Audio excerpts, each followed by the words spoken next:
Ikalimang kabanata. Sapagkat nalalaman namin na kung masira ang aming bahay na tabernakulong ukol sa lupa, ay mayroong kaming isang gusaling mula sa Diyos, bahay na hindi gawa ng mga kamay, walang hanggan, sa sangkalangitan. Sapagkat tunay na sa ganito kami ay nagsisihibik, na nangagnanasang mabihisan kami ng aming tahanang mula sa langit.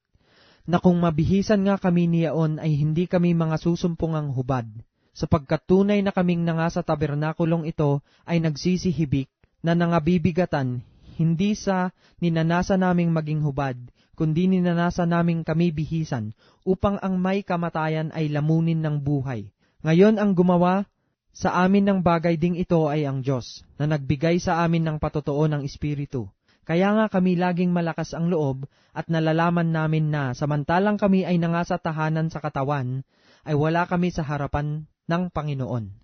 Sapagkat nagsisilakad kami sa pamamagitan ng pananampalataya, hindi sa pamamagitan ng paningin.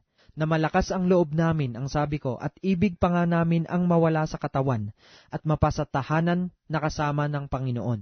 Kaya't ang amin namang pinagsisikapan, maging sa tahanan man o di man, ay maging kalugod-lugod kami sa Kanya.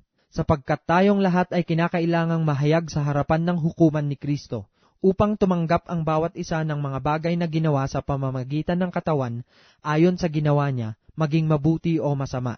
Yamang nalalaman nga ang pagkatakot sa Panginoon, ay aming hinihikayat ang mga tao, ngunit kami ay nangahahayag sa Diyos, at inaasahan ko na kami ay nangahayag din naman sa inyong mga budhi.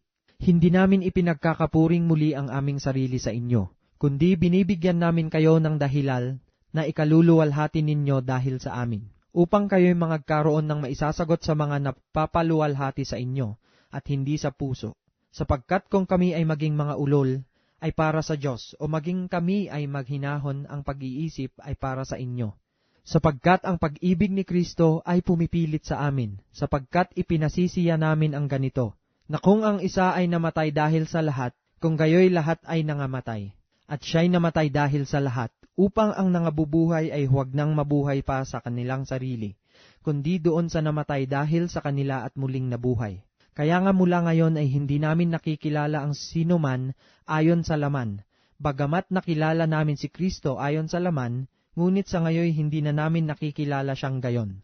Kaya't kung ang sino man ay na kay Kristo, siya'y bagong nilalang. Ang mga dating bagay ay nagsilipas na, narito sila'y pawang naging mga bago. Datapwat ang lahat ng mga bagay ay pawang sa Diyos, na pinakipagkasundo tayo sa Kanya rin sa pamamagitan ni Kristo, at ibinigay sa amin ang ministeryo sa pagkakasundo. Sa makatuwid bagay na ang Diyos kay Kristo ay pinakipagkasundo ang sanglibutan sa Kanya rin, na hindi ibinibilang sa kanila ang kanilang mga kasalanan, at ipinagkatiwala sa amin ang salita ng pagkakasundo. Kami nga'y mga sugo sa pangalan ni Kristo, nawaring namamanhik ang Diyos sa pamamagitan namin. Kayo'y pinamamanhikan namin sa pangalan ni Kristo na kayo'y makipagkasundo sa Diyos. Yaong hindi nakakilala ng kasalanan ay Kanyang inaring may sala dahil sa atin, upang tayo'y maging sa Kanya'y katuwiran ng Diyos.